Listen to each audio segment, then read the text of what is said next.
Welcome everybody to the Red G Fox channel.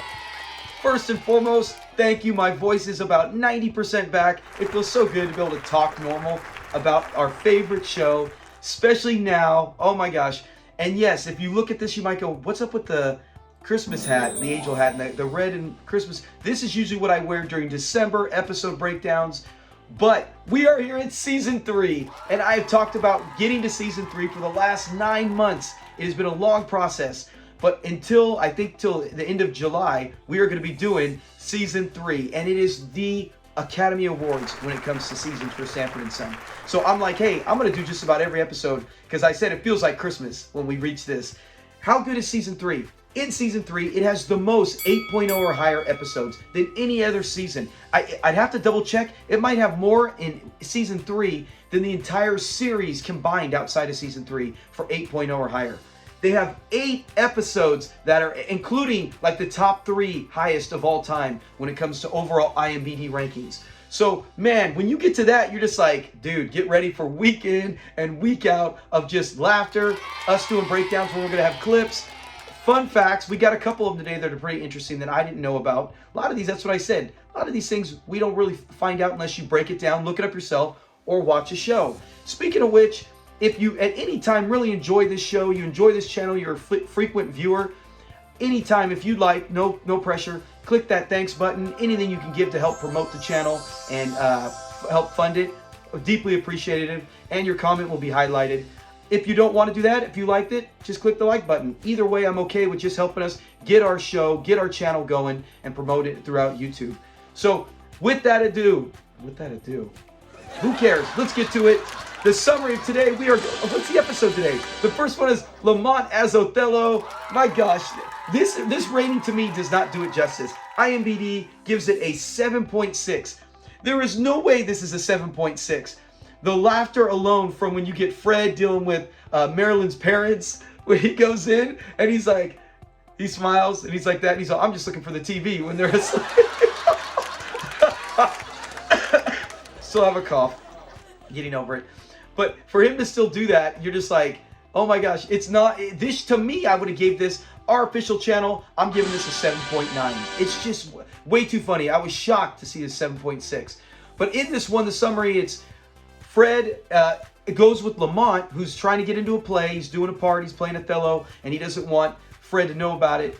But Fred finds out, and then he goes with Marilyn to Beverly Hills, to her house, to go do the play rehearsal. And oh my gosh, the laughter throughout it with Bubba, and some fun facts about Bubba as well with the whole heart attack routine. But yeah, that's the summary. It's a great one. The summary alone, you just go, okay, it's Fred going with another woman from acting class to help teach him.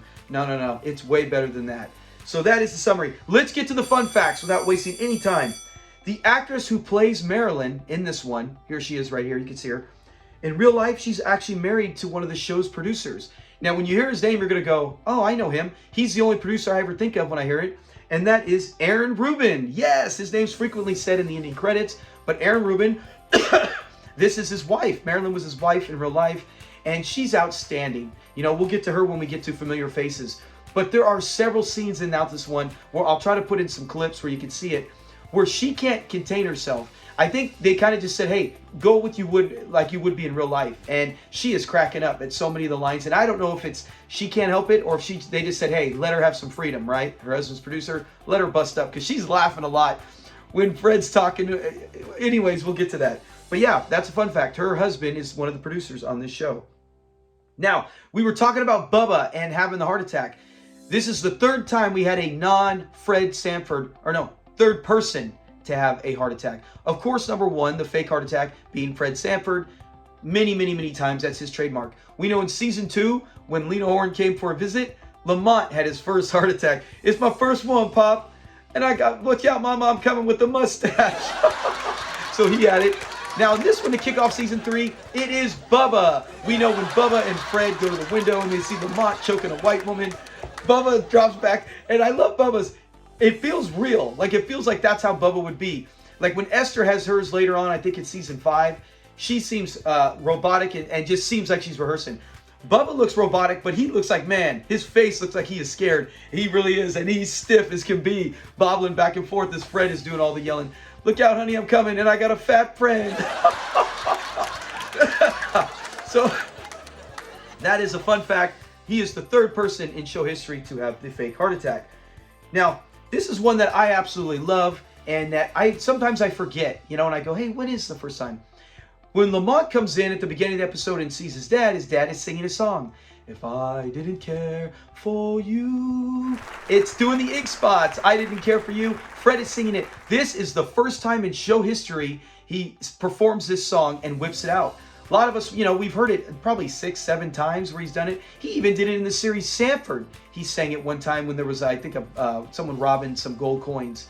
But the point is that we know it's a classic. It's a Fred favorite. He always does it. If I didn't. So this is the first time ever. Season 3, Lamont as Othello. Remember that fact, because you might see a trivia question coming up on our channel soon. Another fun fact, part of that, if you've never seen when we broke down Fred Sanford, a little video, he actually paid for the rights for that. NBC wouldn't do it. He wanted to get the rights to use that song because he's a huge Ink Spots fan. And he wanted to use that song. And they're like, no, we ain't paying for that. We ain't paying the royalty or whatever the cost for the copyright fee to pay it. And Red Fox said, forget that. I'll pay for it. Out of his own pocket, he paid for the rights. So that's Die Hard. That is a dedicated fan and someone who took a song and made it famous for him and for actually probably helped the Ink Spots. They should have kicked him back with some money because 16 million people a week watching this show and he's singing their song. I only know about them because of watching Sanford and Son later on. So those are it with the fun facts. So now let's get to the familiar faces. And we got a couple, some good ones. Starting with Maureen Arthur. That's the one who plays Marilyn O'Neill. She just recently in 2022, she passed away at the age of 88. Sometimes these side characters, we don't really run a check on how many movies are they really doing to where I don't know when they passed away. They're not part of the main cast. But yeah, she just recently passed away in 2022 at the age of 88. She was in a movie called How to Succeed in Business. She did Mork and Mindy. Fun fact, we just talked about Rated X last week. Two of the producer and director were both in Mork and Mindy multiple times. She was in that as well 2 times. She was in one of my favorite shows that I still watch with my oldest son, Samuel, in Murder, She Wrote. She did Matlock. She was also in Empty Nest 2 different times. So she did a lot of other things too that weren't too mainstream, but those are the ones that probably most of us have heard about. Let's get to the next one, and that is Jack Manning. That was played her father, Mr. O'Neill. Now we know he was also in the very second episode of Sanford and Son when he goes out to Happy Birthday Pop, where he gets the new hat and they go out to eat at the Chinese restaurant, and he's saying, hey, how you like my hat? He sets the hat down, it's got his own, puts the napkin over it, and he's like, oh yeah, and he's like, it's my birthday, and Fred's having small talk with the guy, and he's being very polite. They're talking about it, and remember he says he loves Fiddler on the Roof. Fred's all, he must be one of them, referring to being Jewish with Lamont. But yeah, he was in that, so he's been in another Sanford and Son. He was also in Sanford in almost the exact same situation where Fred goes out with Eve to dinner at George, a very fancy restaurant. He is also there with another younger woman, and Fred chats with him in that. So it's pretty cool that he was in one of the first seasons of Sanford and the first season, the second episode of Sanford and Son. Here he is in season 3 playing Mr. O'Neill. He also starred in The Jeffersons. We talked about how he did Sanford. He did something called The Paper Chase. 5 episodes. I don't know what that show is, but he was in 5 episodes. He was in Gus. That's a movie we've talked about. We even mentioned that Gus, the homeless man, was actually in the movie Gus. And so how funny that Jack Manning was also in it's the one about the donkey who can kick field goals with Don Knotts. He was in that. So we've had several people in that movie, and this being one of them. Ironside, he was in 3 different episodes. Cannon, remember that's a show a lot of guys have been in from Sanford and Son, familiar faces. Remember that show, Cannon. Mary Tyler Moore Show, 2 episodes. He did something called, Marcus Wilby, MD. That's the medical show. I believe that's how I say the name. 2 episodes there. And he did a bunch of other shows. I want to say half a dozen or so of TV shows where he was in 2 episodes. So he did a lot of that. Kind of like Sanford and Son. 2 episodes, 2 episodes. We just mentioned a bunch where he was in 2 episodes. So he was a busy guy. Did some movies, a lot of TV show work. And let's get to our final one, and that is the lady who played his wife. That is Ann Driscoll, and this one she was Mrs. O'Neill. She's got some great lines with Fred. But she starred in Columbo. She did the FBI, another TV show, and Sanford and Son. So only 3 TV shows listed on her resume. You go, well, what the heck? That's kind of random. The fact is that she was on Broadway from 1939 to 1956. So she was a big Broadway star and did a whole bunch of dozens and dozens and dozens of plays and shows for many years. And then she probably tried TV for a little bit at the end of her career and then was done. So that's it on our familiar faces and fun facts. I hope you learned something new. I love when we get fun facts, or if you've seen these characters, we go, hey, you know what? I've seen them before. Something I love to bring to this show. So let's get to the best part, the breakdown. All right, here we go with the breakdown. Where right away we get Lamont and Rollo. I love the fact they start out with Lamont and Rollo walking up, and then they start rehearsing for the play, and they want to get it. And originally, you know, Rollo's going to go, and Lamont's like, hey, let's rehearse it. And Rollo's doing the soldier. And he even says, he praises him. He's like, man, you're great, man.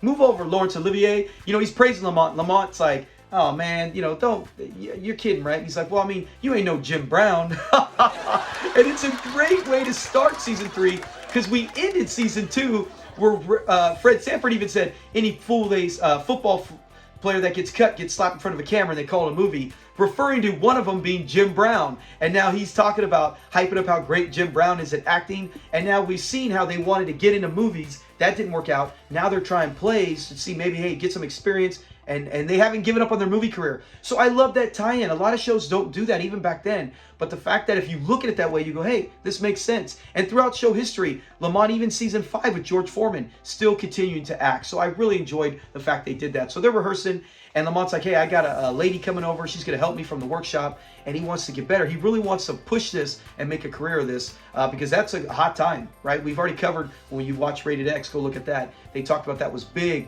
the black actors getting movement at that time, so it was big. So I love that they wrote that in the script.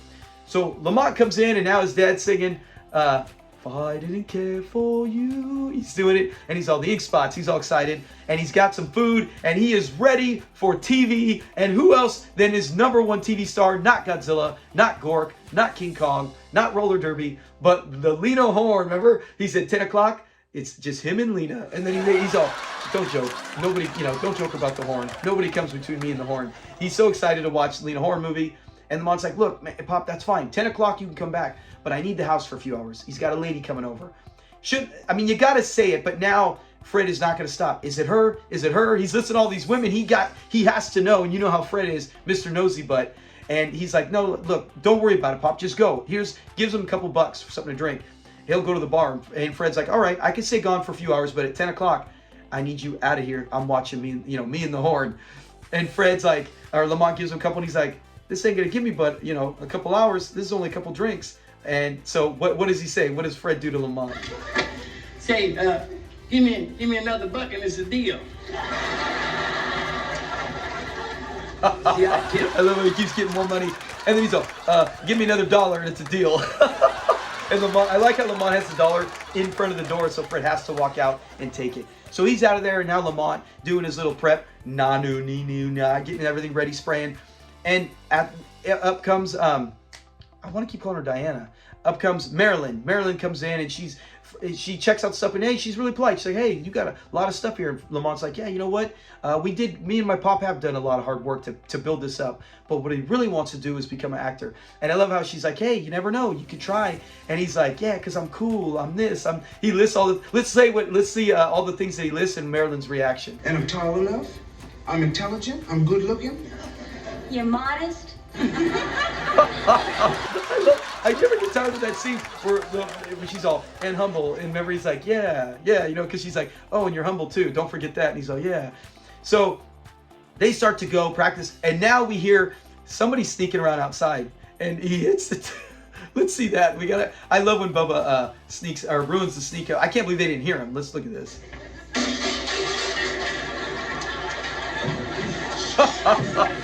Stupid Bubba knocking over, trying to be sneaky. So they're trying to see who it is, and Bubba's like, it better not be her. She just got married, and Fred's like, oh, maybe that's why. I even made a comment before we watched this in our live show with other subscribers, and when we talked about it, and I was like, hey, you know what? Maybe if Lamont had just told Fred who it was, not even, maybe just someone from a class, not even if she's an instructor, just like, he might have not come back because he didn't need to know who it was. But then we had one of our subscribers, I want to say Share Money, could have been you, could have been George. They're like, no, knowing Fred, he's coming back no matter what. He's coming back because he's got to see what she looks like. He's too curious. And you're right. In the end, you're like, yeah, Fred is going to come back. He can't help it. So they're spying. And then inside, Lamont was practicing, right, where he's strangling her. He's supposed to strangle his wife in the play. And he's doing it too gently. And she's like, Lamont, you know, you're supposed to strangle me. And she's like, well, don't actually strangle me, but at least put some effort into it, you know. And he's like, all right, here we go. So they go back to it. And that's when they go to look at Fred's. Look at Fred's face. Fred's face is so good right here. Look at that. Because can you imagine? Just put yourself, if I came home to my kids, I don't care. I don't even care if they were, what the skin color is, anything, nationality, location. The fact you're choking a woman, period, and you have no idea about a play, that would scare the crap out of me. And so when Fred does this, he has every right to be scared. But now it's like in a time, a black man choking a white woman, you know, it's everything is just like, he's going to get the death sentence. So Fred's paranoid, and then Bubba comes up. Remember when Bubba sees it, and then Fred drops back, and he's like, what is it, Fred? What is it, Fred? And then look at Bubba when he's falling back right there. He's falling back. He can't believe it. He's robotic. They're both doing it, and Fred is making the great speech about, you know what, I'm coming to join you, Elizabeth. My son's choking a white woman, and I got a fat friend. So that's when they break in, and they go, and he's all, no, and they're grabbing it, and Bubba is grabbing Lamont, and Lamont's flipping out like, what are you doing? What is going on? Can you imagine Marilyn? What's Marilyn thinking? It's like, those are the things you don't even stop to think. It's so funny that you're just laughing about the reaction. And Fred's like, get out of here, honey. He doesn't know what he's doing. He's trying to get her out of there. But think of Marilyn. She's like, who are these two guys who just came in and started pulling Lamont off me? You know, does he even know Lamont? So everybody calms down, and Lamont's like, will you let go of me, Bubba? And he's telling her exactly what's going on. We're rehearsing. And she even says, we're rehearsing for the show. And that's when he's like, rehearsing, and he tells it. And we got to see Bubba. This is one of my favorite lines, even though Bubba's in a little bit, is in this episode right here when Fred's like, hey, you don't have to go anywhere. He's like, I'm going to go to the bar and get something to drink. Fred's like, you don't have to go to the bar and get something to drink. We got something here. What does Bubba say to that? I'm going to go, Fred. I'm going back to the bar and get me something to drink to calm my nerves. Wait a minute, Bubba. Wait a minute. You have to go there. You can have a drink here. Man, you ain't got enough here in this house to drink for me to calm my nerves. When Bubba says that, he's like, man, you ain't got enough alcohol in this house to calm my nerves. That is so funny, and it's so true. Because you know he almost had a stroke out in the thing. There ain't enough, dude. He needs to get shot after shot after shot. So Bubba's out of there, unfortunately. I love when Bubba's there. But he takes off, and that's when they're trying to talk about it, and Fred still doesn't know what's, you know, kind of like, wait, what's going on? And he's like, hey, we're rehearsing for a play. I'm in this workshop. Marilyn came here, and he tells him, it's Othello. He's all, a black man with an Italian name.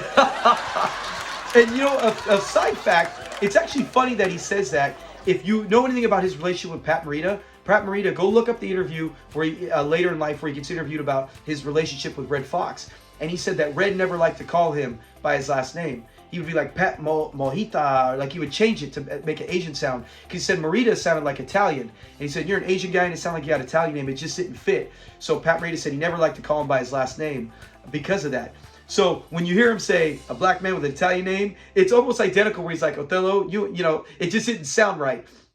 And then when he does the, you know, you sure this guy wasn't? So in the end, they decide to say, hey, let's do the rehearsal. Let's show your dad. And Lamont's right. You know, both are right. Marilyn's right because when I used to do my practice for safety committee at my company, when I would have to stand in front of 100 people in supervision and make speeches on safety committee, I would practice in front of my kids and my wife because they know you the better than anyone. And you look kind of stupid and they'll help you with any of your flaws and they'll help you get through it. So when she says, hey, your family's your best critics, you know, do it in front of your dad. But at the same time, not every family member is like Fred Sanford. Fred Sanford is going to take anything, no matter how good Lamont does. It is never going to be good enough, dummy, right? Any old fool can come off and think, hey, I'm going to be in a movie and Fred would want a picture, but not Lamont. So he never has faith in him. So it's like, you kind of feel like they're both right. Marilyn's correct and Lamont, he doesn't want to do it in front of him, but he's like, all right, let's do it. And then he's staying, and he's like, saying all these weird things, reading it, and you can see Fred's like not getting it, not understand what's going on.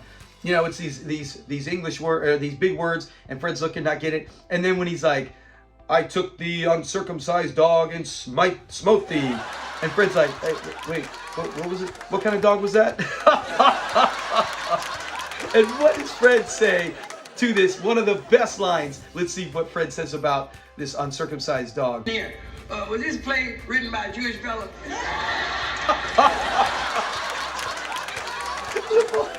Lamont is so pissed, and Fred, it's so funny. And then when Fred goes, I love it. He's like, you know, they're into that kind of thing because, you know, like we can take it or leave it, like with you. And Lamont, let's see Lamont's reaction.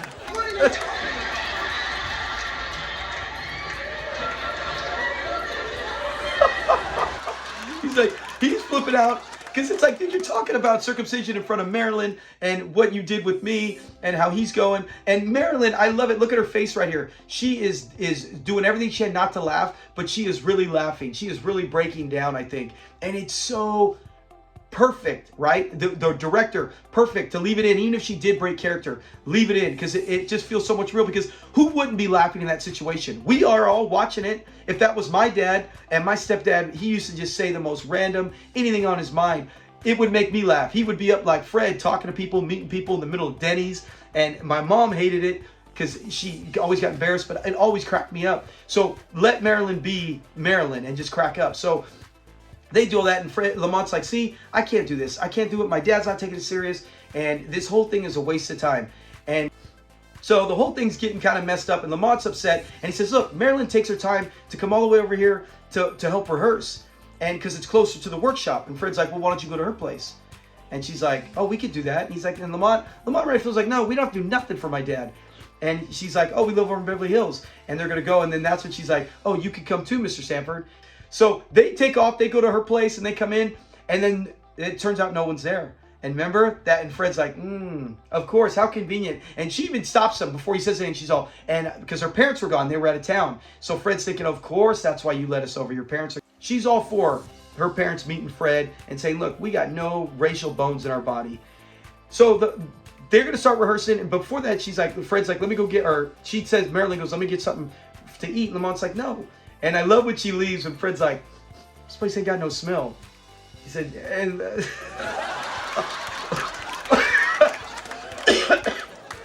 dang it. This is too funny, man. I keep coughing from this. This is making my voice worse.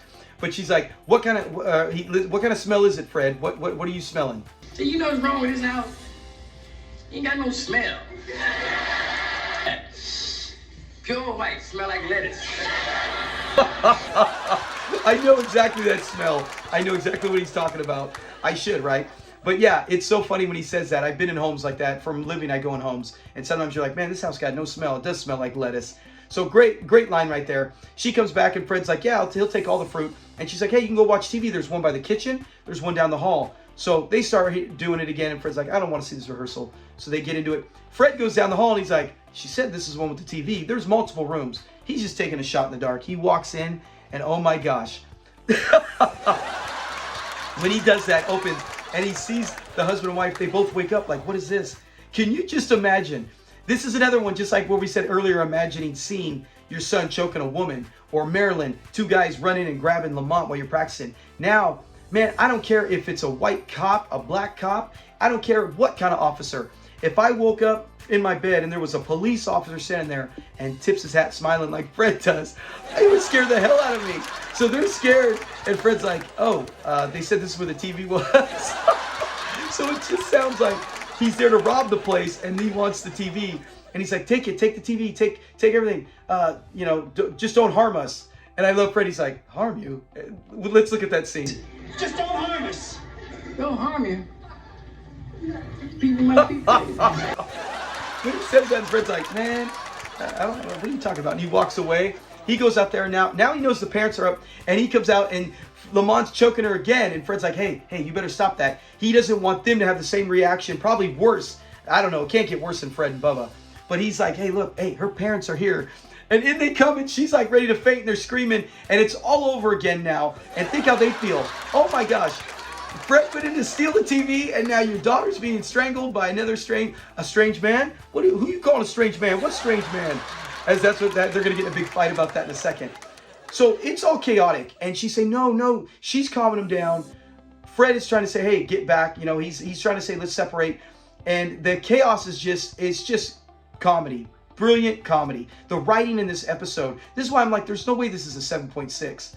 We've seen 7.6 episodes. This is on a higher scale, in my opinion. Comment below if you think I'm wrong or right, if you agree that it should be like 7.9, closer to an 8. But as they're doing that, they finally do it, and he's saying, hey, this strange man comes in. Fred's like, who you calling strange man? So when it gets chaotic, it all calms down. Then he starts to say, hey, you know what? What am I supposed to expect? I'm sitting there and this strange man comes in my bedroom looking for my TV.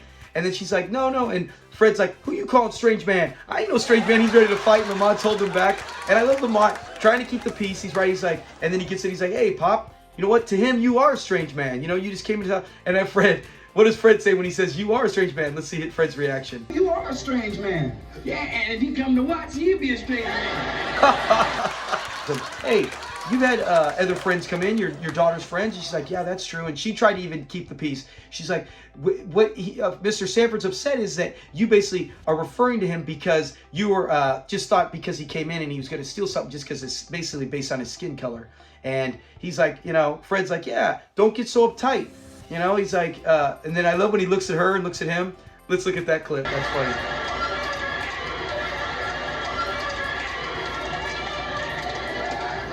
Ain't nothing in your bedroom I won't. The way he's like that, he's all, ain't nothing in your room that I want. Oh, man. Yeah, he's got his own TV, and he definitely doesn't want the guy's wife. So I love how Fred gives him the speech of the day, when Fred's like, you know what? You learned something about yourself. You know what? And he's like, maybe you're right. Maybe I did overreact, you know? And so he sees it. He's like, you know, maybe I did because, yeah, the daughter's friends have been here before. And it's good of him to at least admit it. You know what? Maybe I did overreact. I could have said, excuse me, who are you? Why are you here? Thinking maybe it's one of Marilyn's friends. But maybe based on the skin color, he did. So it's a good moment because he does admit it. But then Fred has to say, what does Fred say when he's done with that? And next time you find a black man in your bedroom looking for the TV, don't get uptight. Can you imagine that? Next time you got a black man looking for your TV in your bedroom, don't get so uptight. So the episode you think ends, but then they come back for commercial break, or would be commercial, but they come back from their cutscene and they're about to leave. And he's like, no. And I love it the whole time he's talking. If you watch before in that scene, Lamont is like smiling and looking down. He's like, yeah, you know, whatever. Damon Wilson's probably trying not to laugh. But he's like, hey, don't take off. You know, we're sorry. You know, don't leave without having something to drink. Will you please stay? And then the wife's like, yeah, please stay. You know, have a drink. And Fred's like, Lamont's like, I will. My pop will. And Fred's like, yeah, sure. So they go to have something, and he's like, you got any Ripple? He's like, gonna have Ripple. And the guy's like, oh, no, I don't have any of that. He's like, what's Ripple? He said, that's the, what is it? The wine of Watts. What is it? Like the designated wine of Watts. And he's like, no, I don't have any of that. He said, but I do have this domesticated sherry. And remember, sherry. Osgood. Whenever I hear sherry, I always think of Osgood Wilcox. So he tries it, and Fred's like, oh, man, it's nasty. You know, he's like, this is like shoe polish. This is like furniture. What is it? What does she say in the one? Brujolet. It's like French furniture polish. So this is shoe polish. That's from the other episode. We know that with Rollo, and then when they get the girls. But so he doesn't like it. Fred hates it. He said, you ought to take. He said, this costs $30. He said, you ought to take it back, get your $29 back, and get some real wine, the Ripple, of course. And I love when Fred says, see, you people don't get it. Now, the minute you get it, he throws it back in his face, rightfully so. But I thought he let it go. He admitted he should have left it. When I hear Fred say, and my kids were watching with me, and I go, I didn't think it was stereotype or even racist. When Fred says you people, to me, it sounds like he's saying rich, right? Black, white, anybody who's rich. You people don't know what real wine is. You like this high price, expensive stuff, and it tastes like crap. When you can go for $1 and have a wine and a good time. And I think he meant by high price people, rich people. But the guy's like, oh, you people, you're the bigot. He turns it on Fred, and Fred's all, who you calling bigot? And they're ready to start going. So it's an excellent episode, great ending, comical, all the way to the end. This episode has so much like just simple scenes, some funny stuff, and then such an extreme. Oh my gosh, with Bubba and the heart attack and the choking the white girl. And then going, then the great comedy when he's talking about, was this play written by a Jewish fellow, you know, with the circumcised? And then it goes all the way back to where they go to Marilyn's house again, and while they're there, the parents now come out, and you relive it again. You relive both scenarios of families and their reaction, and it's such a up and down. It is like a roller coaster. I think this is the definition of a roller coaster ride when it comes to Sanford and Son television show episodes. So, man, this is fun. You know, this is one of my favorite episodes. Season 3 is just stacked. But I love Season 4, and I really love Season 5. So, from this point on, man, I'm just I'm at cloud 9 doing this show. I hope you really enjoy it. Remember, it's not for everybody. I'll still comment with you. If you don't like my show and you put the show down, I don't take it personal. You know, there are millions of people that love Sanford and Son and don't want to watch some guy just talk about it and show clips and fun facts. They don't care. They just want to watch the show. I don't take offense. But I'll always say respect you for at least giving my show a chance. And if you are a subscriber and you do like it, thank you for continuing to come back and supporting this channel, because this channel is nothing without every single one of you guys subscribing. Right now, I mean, remember, we were at 50. Then it was like, oh my gosh, we're at 300. Now we're at 1,400, 1,400. And before we know it, it'll be 2,000. And I thank every single one of you for that. If you have not subscribed, subscribe. And don't forget, we have a membership. In the membership, you will get special badges when you comment. You will get exclusive member-only videos. Right now, we just have one. I'm going to make more in there. And then you will also get, sometimes when we do live shows, members-only chat. There's a whole bunch of perks to it. So check that out if you are interested in joining today. Anything, like I said, will always help out the channel. But thank you. Comment below, is this one of your top episodes of Season 3? Is it your top 10? I promise you this is someone's top 10. This is such a popular episode, and it was one I could not wait to do. So, and I had a blast talking about it. It was very fun. It thrashed my voice from laughing so much. But have a great week. Be safe, and we will be talking to you again Friday. And don't forget, today is the next round. It looks like right now, once again, we got Jealousy round 1. They won. Card Sharps won round 2. And right now it looks like a guest in the yard. So remember, we've seen this in the one and done. You had Gus, you had Osgood, and you had the Card Sharps. 2 of those guys made the finals. Gus made it to the final, I think, final 2 rounds. So it's not a coincidence their episodes are dominating right now, going on. So now we got round 4. Look how quick that came. We're already a month into the tournament, and I feel like we just started it. And that's how fast it goes, week in and week out. But it's a fun tournament. Comment your thoughts on that as well. But we will see you Friday. If you have not seen, it should be at the end of this episode. Go check out last week's X-rated episode breakdown, or when we also talked about everything before and after Sanford and Son with Red Fox. A small mini bio. We do that, a mini biography on characters. We'll probably do everyone in show history eventually. But go check that out as well. Thanks again for subscribing and being a fan and watching. Have a great week. Peace.